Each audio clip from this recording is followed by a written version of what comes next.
we all saw the potential back then in this huge, big, young-looking man. We used to call you Monster Baby. I don't know if you remember.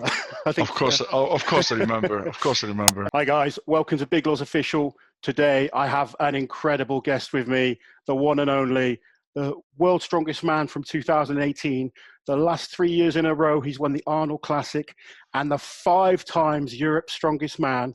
I just want to point out that someone stole one in the middle. That's true. The incredible Hafthor Bjornsson. Thor, it's awesome to have you on, my friend. Thank you so much for having me, my friend. It's absolutely honored to be your guest. Well, I feel like I've sort of just watched your career right from the front view. Obviously, I met you back in 2011 at World's Strongest Man. You made the final at your first ever attempt. It was one of the few times I've managed to place ahead of you at World's Strongest Man.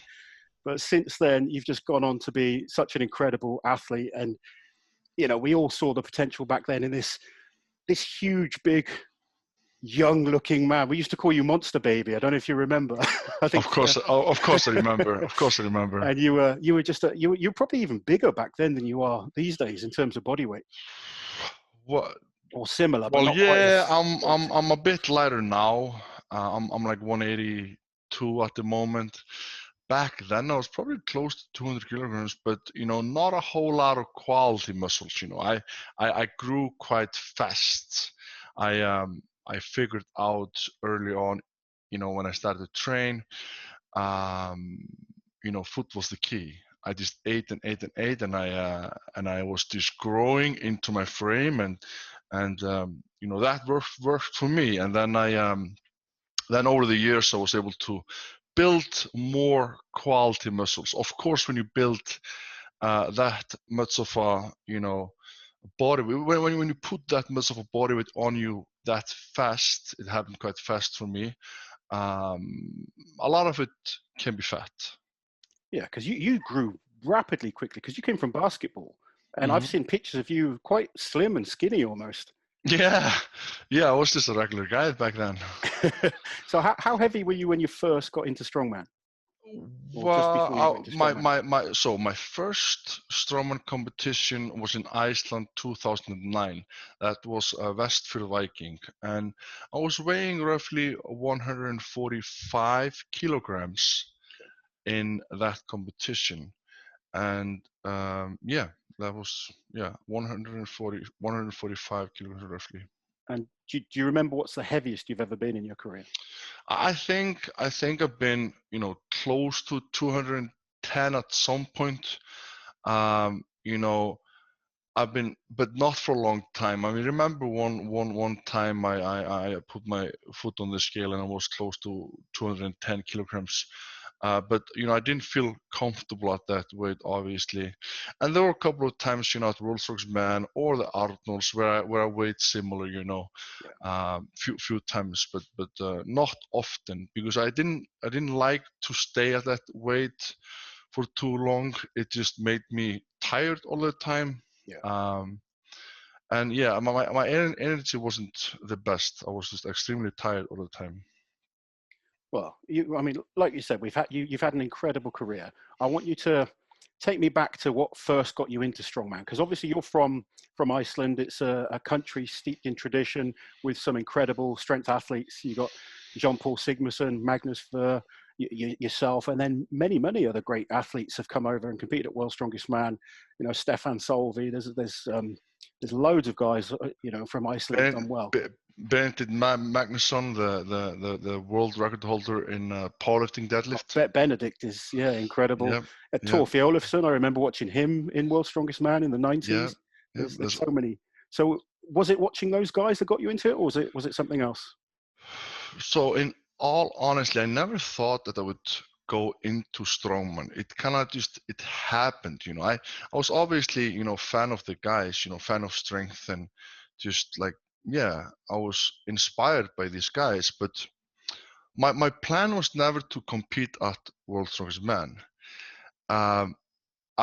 So after my basketball career, I wanted to build some more muscles on me, because I was always fan of, having muscular body and just being strong in general.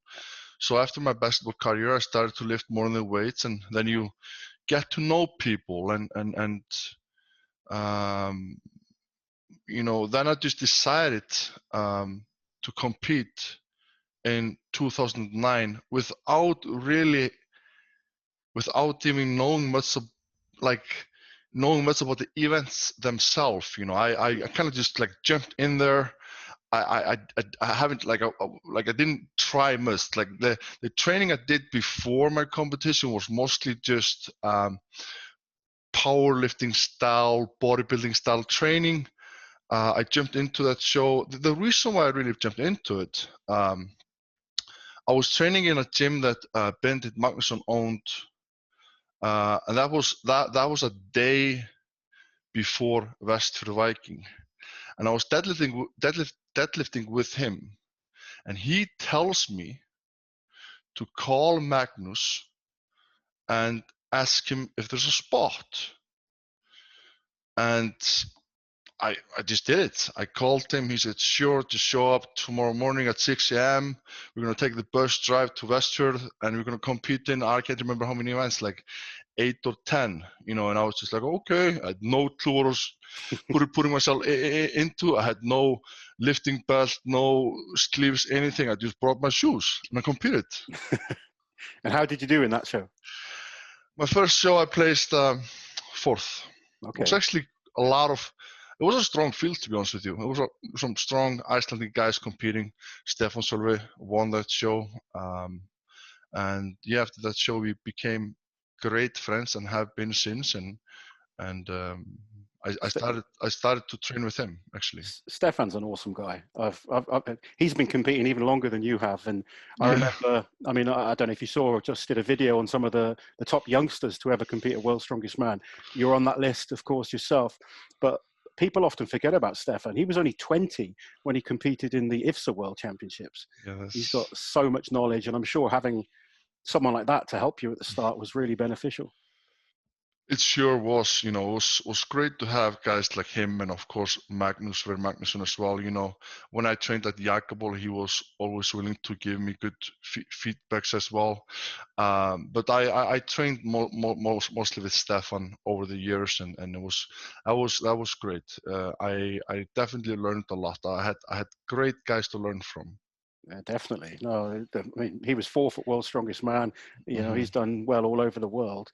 And obviously you've gone on to be, it's hard to say who's the greatest Icelandic of all time, because there's so many different generations, and, Jean-Paul Sigmarsson won 4 titles, Magnus did, but you've competed in the hardest era ever for strongman.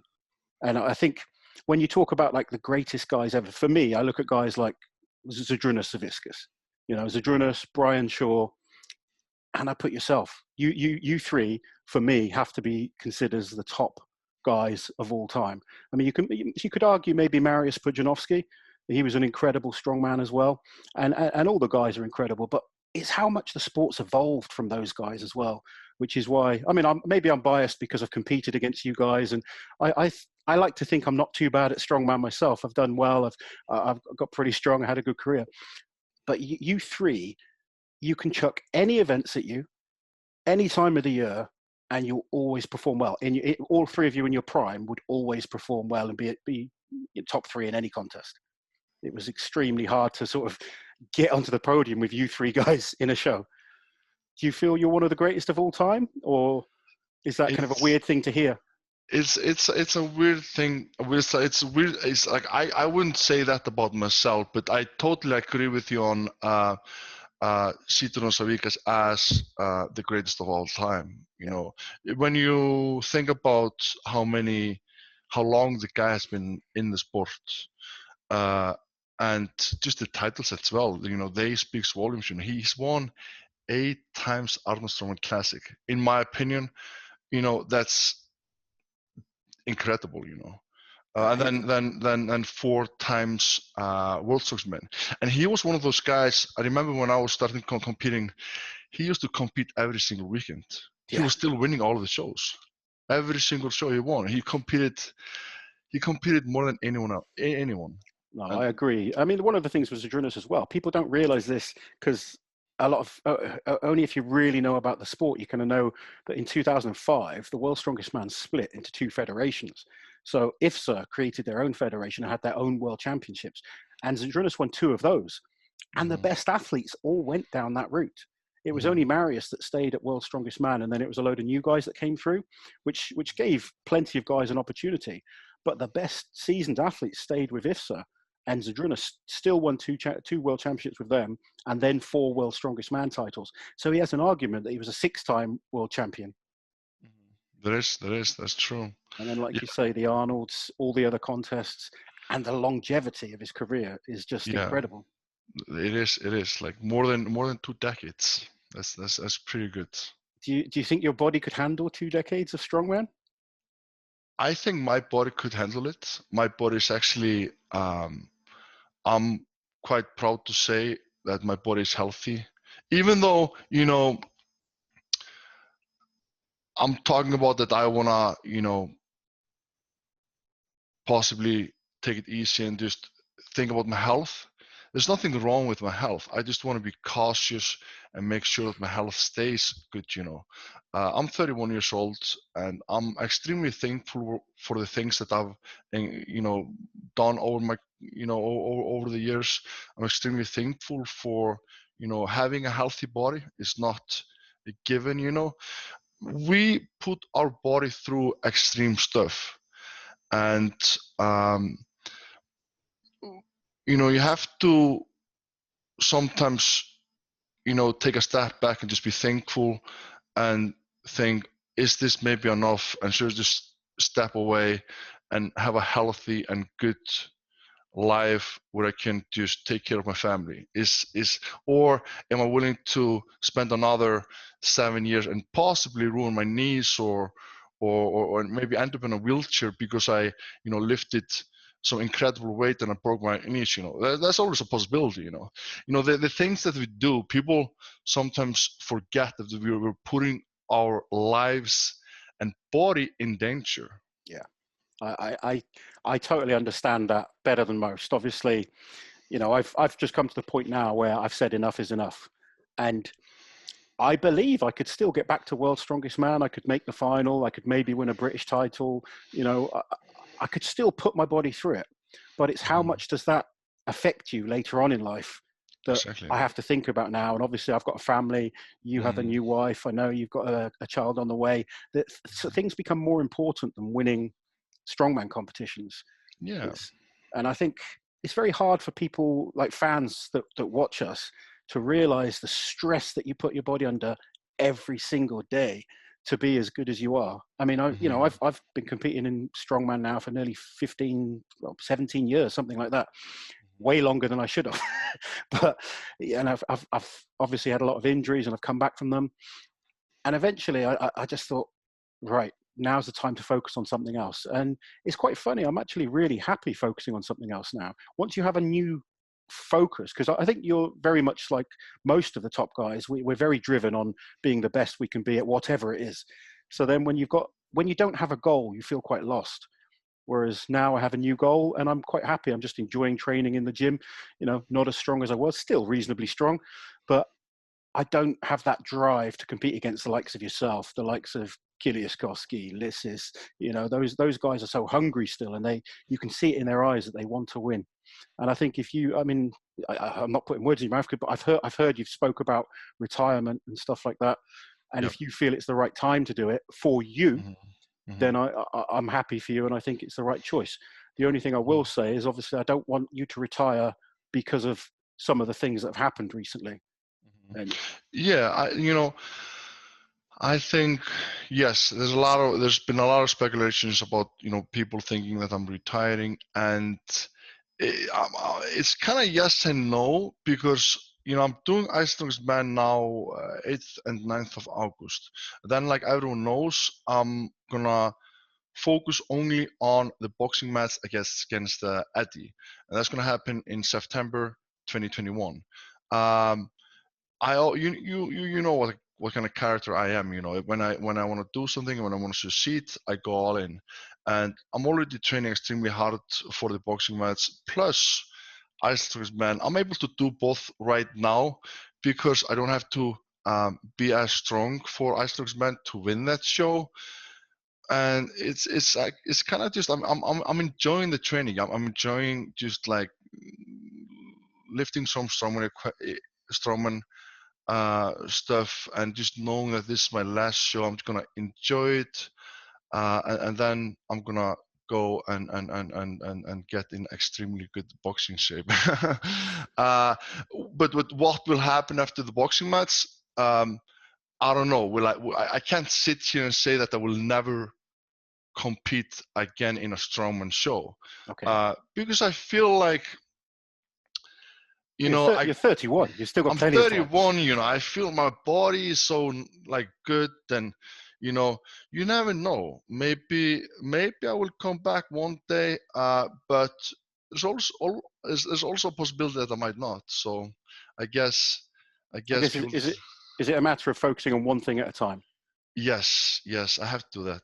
When I want to succeed in something, I like to focus on one thing at a time, and that's when I do well in things. If I have, of course I'm doing all other things as well. I have businesses, and I have other jobs. But focusing on two sports at the same time, that's, in my opinion, impossible for elite athlete. You can't be best at everything, so I have to let one thing down and focus on one thing. Yeah. So let's talk about the match with Eddie coming up. Then obviously we just touched on it. An amazing opportunity for both of you. There's obviously big money being involved, and people can criticize all they like about you guys taking this opportunity, but this is way more money than you win in strongman. Is that fair to say? It is fair to say, and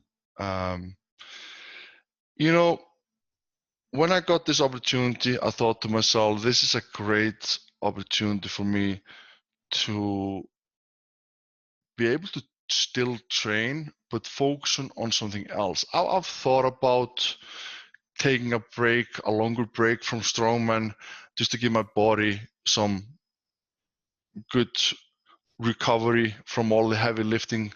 But now I'm still able to train. I'm still able to do the thing that I love. I love to sweat. I love to train hard. I love to have like you said. It's good to have a goal. Definitely. And now I still have a goal, and it's just great. I'm extremely excited for this opportunity, and I think a lot of people are as well. Even though, of course, there are some fans that are a bit disappointed that I might be retiring.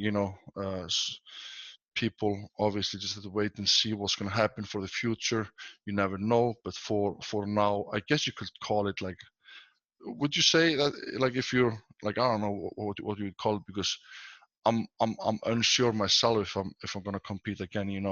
I'm gonna do Icelandic men, and then I'm not really sure if I'll come back. Is I guess time will tell. I want you to take me to your favorite moment in strongman. Which result, which place you went to, which performance? It's probably a hard question to answer, but have you got like a win that really meant a lot to you? Or because obviously, I mean, you were on the podium at World 6 times before you won.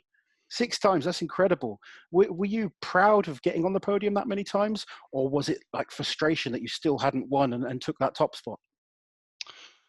I mean, obviously, winning the World Strongman was, a very big moment for me, because I was on the podium for so many years, and that show can be extremely difficult to win, because first and foremost, it's a TV show, and things have been getting better over the years, but it can be hard to perform your best when I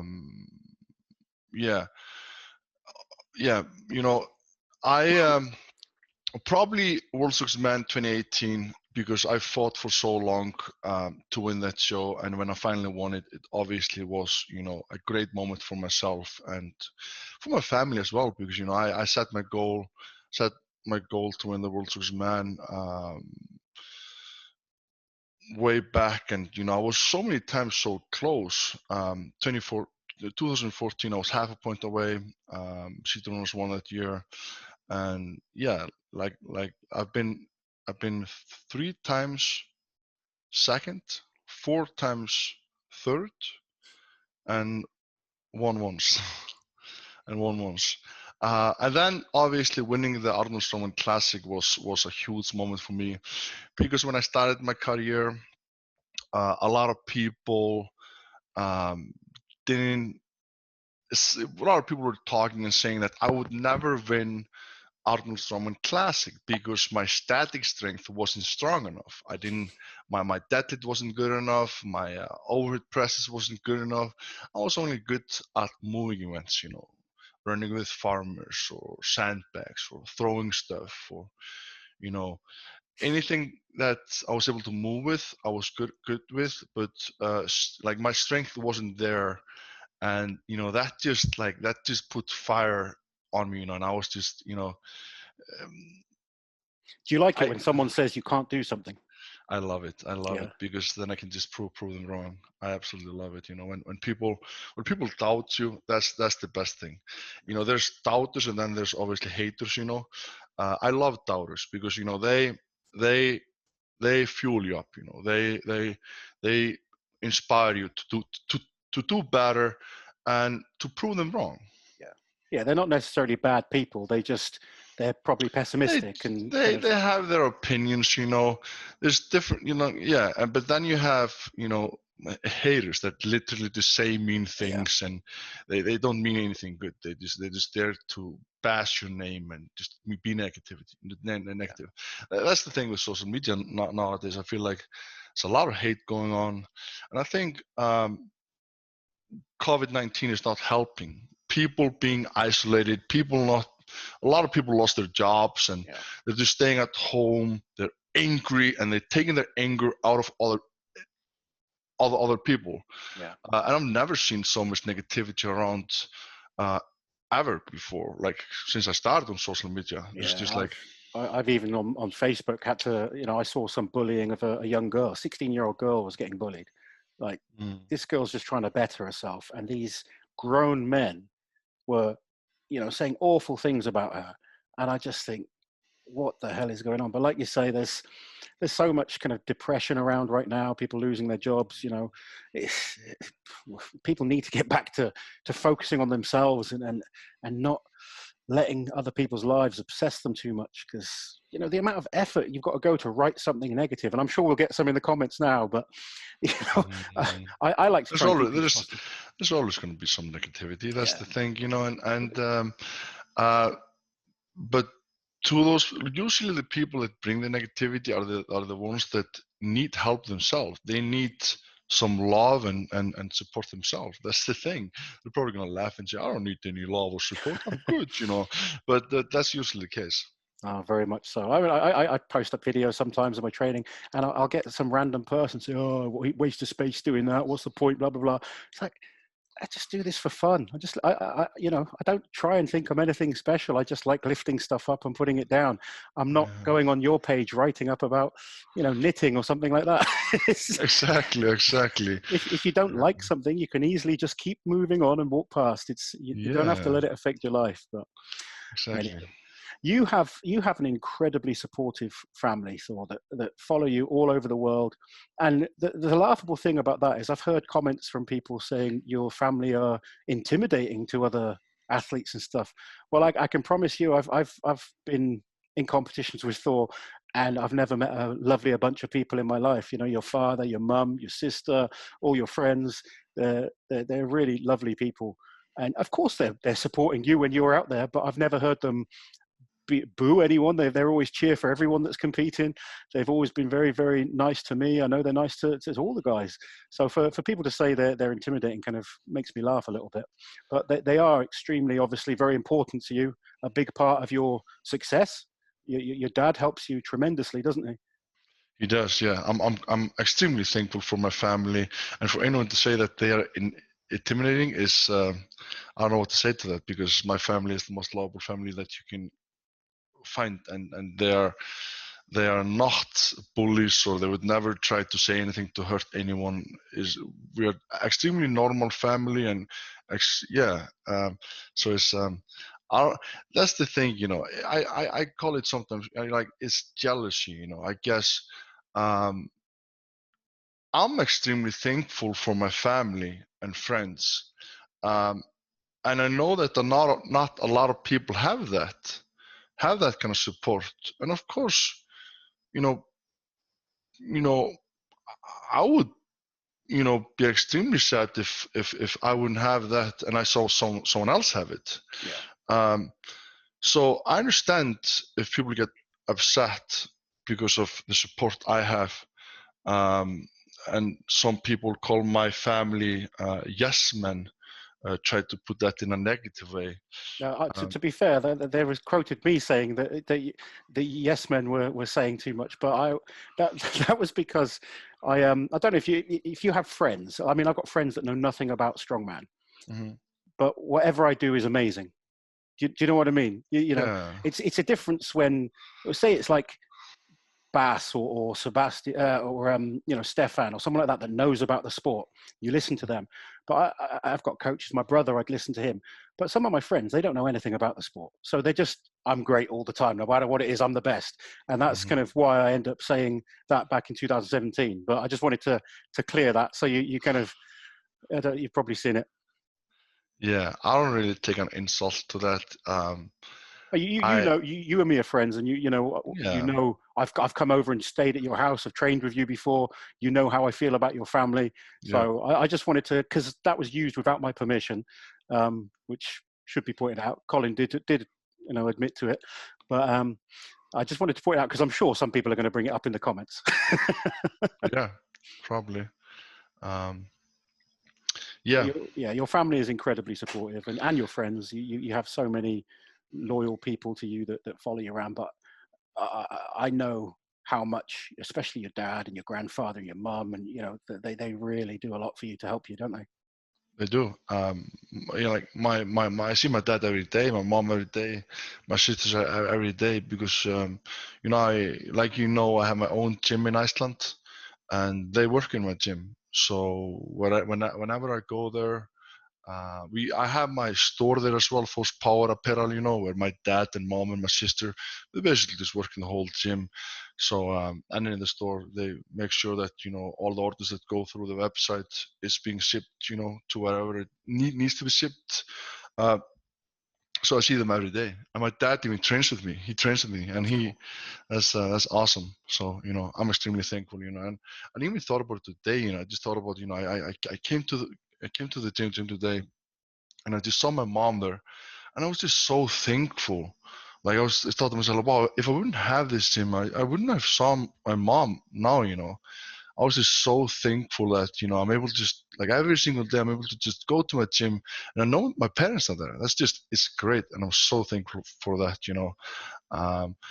And sometimes you just have to be. Yes, I've gotten a lot of shit over the years, but sometimes you have to just think about the good things that happen to you as well. Oh, definitely. I think about that. I think of I actually think of a lot of the bad things that happened to me. And then I think, would I be where I am now without those things happening? And sometimes that's the best way to look at it, because you're in a great position now. No matter what's happened, it's led you to where you are. So unfortunately, early on in my career and time, I was, had negative people around me, and it made me negative a lot of the time. Whereas now I just try and surround myself with positive people and focus on positive thoughts. And if bad things happen, bad things do happen to everyone. And you can either do two things. You can concentrate on getting past it and the good things, or you can let them affect you, and you can go into like that downward spiral where negative thoughts just breed and breed, and you get worse and worse and worse. So I think it's important to be thankful for where we are, what we've got, and all those bad things that did happen, it got us to where we are. So exactly. Think about the good things that you have in life, not the bad things that you have in life, because everyone, doesn't matter who you are, everyone goes through bad stuff. Everyone. That's just part of life. It's like this. Sometimes it goes down, but if you stay strong and stay positive, and you're willing to work hard, then the life should go up again, and that's what I've been doing over the years. I've gone through some bad things, you know, in my lifetime, and I always just like try to stay strong for my family. Excellent. So I'm not going to keep you too much longer because I know you're a busy man, but two things that I wanted to talk about. Firstly, I've got the mountain on here. I have to talk about Game of Thrones. How was that? Because obviously it's probably the most successful show ever, and you managed to be a part of it. It must have been incredible. I mean, I've done film work and stuff, but to be a part of such an incredibly popular show, that must have changed your life quite a bit. Yeah, it surely did. You know, it was obviously a great opportunity when I got that back in 2000 and what year was it? 13, 14. I wasn't really sure what I was putting myself into, to be honest with you. But you know, I'm extremely thankful for, you know, have been on the show and the people that I met, the things that I've learned, you know, because of the show. And the show has brought me great opportunities. I've done more TV work, and I've done a whole lot of commercials, and I've been to a whole lot of Comic Cons that would never have happened if it wouldn't have happened because of it. Happened because of Game of Thrones, because the show got so popular, and the fight scene in season 4. That was amazing. That fight scene got so popular and got so much hype, and you know, people spoke about it so much that, you know, that, you know, helped me to rise and get even bigger. And when you pop a man's eyes out of his skull, it's quite memorable. So it's funny. I watched Game of Thrones, and Liz wasn't interested in it at all. I said, "Oh, you've got to watch it. You've got to watch it." And eventually, she watched it, and now it's her favorite program as well. She's That's watched it awesome. all. But That's awesome. it's led you to do, like you say, many other things. Do you still enjoy the acting side of things? Is that something you want to pursue in the future? I do enjoy it. Yeah. It was challenging for me to do both when I was competing at the highest level in Strongman, plus acting on Game of Thrones, because you know, it can be quite challenging because you only have so many hours in your day, and you have to train, you have to eat, and then you have to act, and you know, sometimes it was quite challenging. But now, when I'm gonna focus on the boxing match, I believe that I'll be able to um, do more acting, because you know, I can go out for a run anywhere, and I can go and, you know, box with my friends.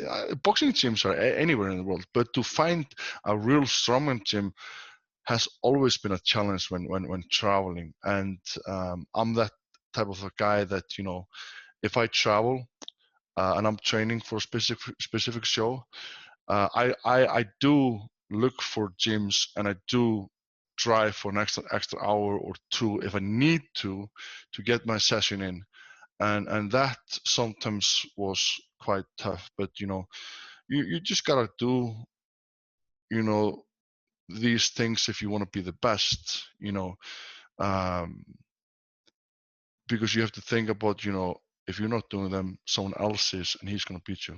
Yeah, 100%. I don't know if you know, because when I won Europe's, everyone said the only reason I won was because Thor was filming. I spent 5 weeks before that filming on the second Kingsman film. Awesome. 5 weeks I spent on that, and like you said, it's long days. It's hard on any kind of filming. You're in it like, Yeah. you know, 5, 4 o'clock in the morning sometimes, and it's long days. And I was lucky. I had a friend who lives in London, and he allowed me to train in his gym at like midnight. So I'd be training That's strongman awesome. then. But it was I just a mean, great opportunity, and you got to to take it, like you said. exactly. I mean, to be fair, you had a fantastic show. You had a great show, and you were just extremely good that day. You just won me fair and square. If I'm supposed to be completely honest, you know, I did a You little made a bit of mistake on the car walk. mistake on the car work, you know, but that's the thing with strongman. You know, anyone can mistakes, and mistakes are gonna happen in any event. You know, you were better that day. You won me fair and square. You were just extremely good that day. You had no weaknesses that day. But that's sport. We all have good days and bad days, and the exciting thing with sport is you don't always know what's going to happen. You know, Exactly. I didn't go into that competition saying, "Oh, I'm going to win," but I knew I had a chance. They were good events for me, and I knew if I performed well, I'd be in with a shot. And like we say, you made a mistake on the car walk, and I capitalized on it. It does. Mhm. It's like a tennis match. You know, the best guy doesn't always Yes, win. You know, exactly. You can and you can fall, or it something can happen. makes me laugh sometimes when I see fans saying there's no chance that anyone else is going to win. This guy is going to win 100%. Blah blah. You just don't know, with especially a sport like strongman where it's so easy to get an injury, make a mistake. You know, it's just, there's so many factors that can come into it, and you know as well as me how hard this sport is to keep competing at and keep being good. So, you know, that was my day. I enjoyed it. It's the fact that it was you that I beat helped me massively because you were, you know, you're a big star in other things as well. So I think Mike Tyson even retweeted the fact that I won that show. But Really? He yeah, retweeted that. He that was was happy that yeah. someone beat the mountain. Yeah, That's so awesome. I've got you to thank for helping me get a lot more recognized. So it That's was, awesome. Well, I'm thankful that it worked out that way. I'm thankful that you got the win because you deserve it. thank you very much. Well, it's a tough career, but it was all worthwhile after to that kind of one result. Definitely. And Made a big to be difference. honest with you, it's a good title to have. You know, it's always some strong lineup that shows up there. So to I win think that show is good. You know, yeah, I it's think very good. World's Strongest Man and the Arnolds are like the two main shows, but then Europe's is pretty big behind that. You know, Europe's is definitely, you know, in third place back then. Now we have even more shows. the World Ultimate Strongman shows World now are really good. Ultimate Strongman has, you know, come, but back then, you know, there were really just those three shows that were, you know, the big shows, you know. So last thing before I let you go, obviously you've got the boxing match with Eddie. How Mm-hmm. much weight do you think you're going to need to lose for this? And what's your kind of, I mean, what's the strategy going forward? Obviously, I mean, did you do much boxing before? I've watched a few of your training things, and you don't look that skillful yet at boxing, but I know, like you said earlier, how determined of a man you are. I know when someone says you can't do something, you're going to be like, it's interesting actually, to be fair to both of you, yourself and Eddie are both two guys that say if they're going to do something, they will do whatever it takes to be the best at it. So I think it's going to be a real interesting, especially having so long to train for it. I think that's going to make things interesting. Um, have you ever done any kind of proper combat sports before? You got any kind of history in it? Nothing at all.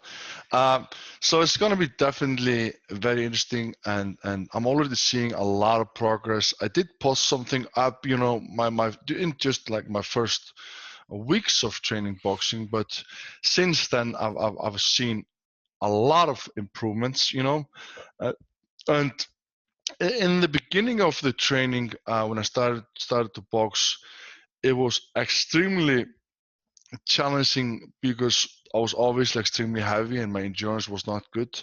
But it's increasing, you know, week by week, and I'm getting at the point right now where I feel like I'm seeing some real progress, and I'm able to like go through the rounds without literally dying. Like in the beginning, it was extremely challenging, you know, going through 3 minutes, and then a minute break, and then 3 minutes and a minute break.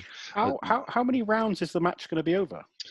uh, there hasn't been like a final decision yet, but the most likely 6 rounds. 6 3-minute rounds. Yep. Cool. I've done that in training, and yes, that's difficult now, but I have more than a year to train for it, Yeah. and I will be lighter and I will be in better shape when the time comes. I'm training, you know, I'm focusing on um, it's a lot of technique stuff right now.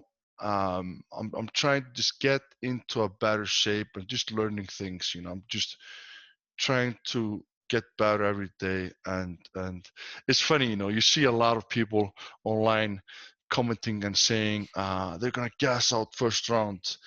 To be honest with you, it's a silly thing to say when you have two athletes that are extremely motivated and driven and are willing to go all in and train all in. You really think that we're going to just come in 200 kilogram fat pigs? Come on, you are literally don't know nothing if you think that. Come on, guys, like literally, like I can promise you that I will be in shape, a good shape. Like It's I'm funny. being, it's funny. It is funny. I used to be a very good sprinter, believe it or not. You Yeah. know, people kind of always wonder why I'm so quick at things like farmers and yokes. As a junior, like as a kid, I was fast over like short distances, really fast. And people expect you to be really slow. They see this big kind of, you know, guy, they just expect you to be slow. I was like, we train specific, we're all good athletes. And then we train specifically for what we do. If you're a naturally good athlete, you can adapt to different things. The one thing I will say, because I used to be British champion at Kung Fu as a junior, so I've got some combat experience. The adrenaline of being in a fight is very different to the adrenaline situation of competing in strongman. Having someone else impacting your next move, if you like, it is quite a draining thing. So I would make sure you're doing lots of sparring, get used to kind of that situation, and then obviously being it's going to be in Vegas, isn't it? This fight, hopefully, if everything's all going well with the world, that's going to be awesome to see. It's going to be a huge spectacle. I wish you the best of luck with it, Thor. You know, I'm going to be there to watch it 100%. So good luck with it. Oh, one thing I have to ask, I nearly forgot. How does it feel to be the first man to deadlift 501 kilos? It feels good, you know. Even though I've never been much about breaking records, it still feels nice, you know. It still feels nice to prove people wrong. A lot of people doubted me, and a lot of people thought it wasn't possible, you know. And then it's funny, you know, a lot of people doubt you and say, he can't do it. He's not strong enough, that. And then after you do it, they say, it's only 1 kilogram. It wasn't Anyone enough. that anyone that says only 1 kilo more has never lifted 400 kilos. never mind 500 kilos. Yeah, it's amazing the small amount of weight can make such a difference at that level. Yeah, I just did it for myself, you know. I wanted to just prove to myself that I could do it. You know, I never really had the opportunity.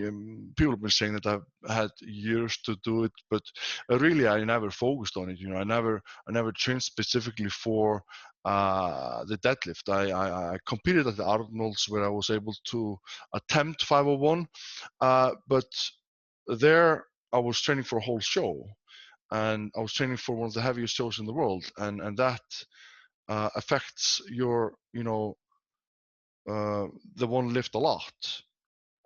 I was able to focus just on the deadlift for roughly 6 weeks. Even though I was in extreme good shape after the Arnold's, I knew I was strong. I was extremely strong, you know.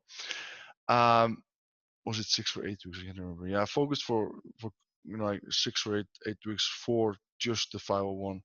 And I was able to get myself into a strong enough shape to pull it, you know. And it really, you know, surprised me how dramatic increase of strength I felt in the deadlift when I really like just took 1 or 2 steps away from other things, you know, because you know when you train hard maybe for 5 or 6 events, you know, your body's always aching, you know. You're never fully recovered, are you? Yeah, you just did that, and then then you're supposed to deadlift 420 kilograms for 2 reps, you know. You're just like, I feel sore, you know. But for the 501, I didn't feel like that, you know. I just I was still training like heavy, but not that heavy that it drained me or took power from me for my performance in the deadlift. So that was a good thing. It was an incredible lift. You actually looked like you had some more in the tank. I think it would be great to see you come back and maybe do another deadlift for Max someday after the boxing. We'll see. I doubt that.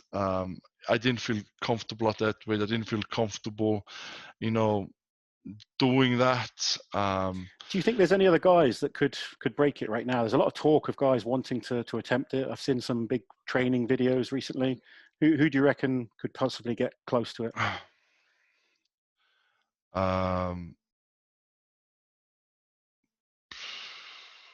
Who do you think? I mean, obviously the Russian guy. What's his name again? Makarov, I think. Makarov, yeah. He has been pulling some big numbers in the gym. He's talking about pulling 420, which 520, which I don't see that happening. But eventually, maybe, you know, the guys, you know, if you said 500 was going to be done 10 years ago, no one would believe you. And you know, guys like Eddie, guys like yourself, you take it to another level. I'm sure in a few years' time, someone's going to beat it. I saw Payman. He's put up a huge number in training. Yeah, Payman is looking very strong. Right now, honestly, I thought you were the only guy that had a chance of breaking that 500. But that doesn't mean to say in 2-3 years' time, there's not going to be someone else that's getting to that kind of level. I haven't seen anyone from any of their lifts that I've really looked at that I think can definitely go above 500 other than yourself and Eddie, the only two. But we all know, you know, the sport evolves. There's some great deadlifters out there. And if they're motivated, if they're willing to put the work in, do whatever it takes, we're going to see the record broken eventually.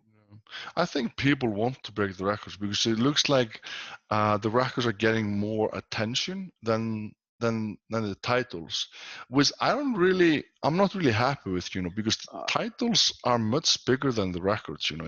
I agree 100%. I prefer to win titles than break records. It's nice to have records. It's nice to have records. It's a bonus, you know, but it seems like it's just getting so much more, you know, popularity. You know, people love to see people break a record.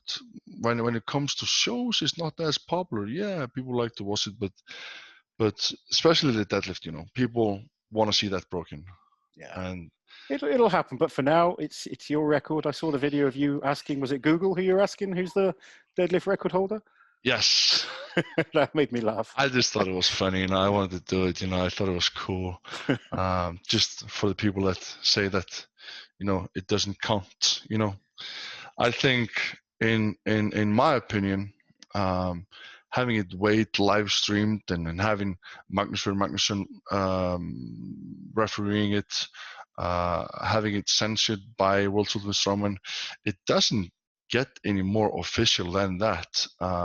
It's like I feel like I have to prove my strength to some fans, because some people have, not even my fans, some people are just saying that, you know, like you probably seen at this intro where it's, you know, home gym hero, his intro starts like that, like it's just like, it's hilarious and it's sad that people talk like that and I quite like the kind of fit, kind of fat apparel have sort of just gone with that. And I don't know if you've seen the adverts they've been posting up on the World Ultimate Strongman. They've kind of just been using a parody of that. It's quite funny if you haven't seen it. I haven't seen it, no. You have to look out for it. I've enjoyed all the feats of strength. Obviously, I'd rather see live shows. Like you, I prefer seeing competitions, winning titles. But I think with the situation we've been in, starting with your deadlift, we've had some great events going on. And now, hopefully soon, we can get back to some competitions. But you have your boxing to focus on. I wish you the best of luck for it. I want to say thank you very, very much for coming on and chatting to us. It's been a privilege to compete against you and watch your career over the years. I've been seeing you at your very first Worlds to your last, so it's been good to see. And I wish you and your family all the best. Thank you so much, my friend. It's been a pleasure being here with you, and please say hi to your family as well. I will do. Guys, if you want to find Thor, I will put his link to his YouTube and his Instagram in the description below. Please like, share, and subscribe to the channel, and we'll see you with more action soon.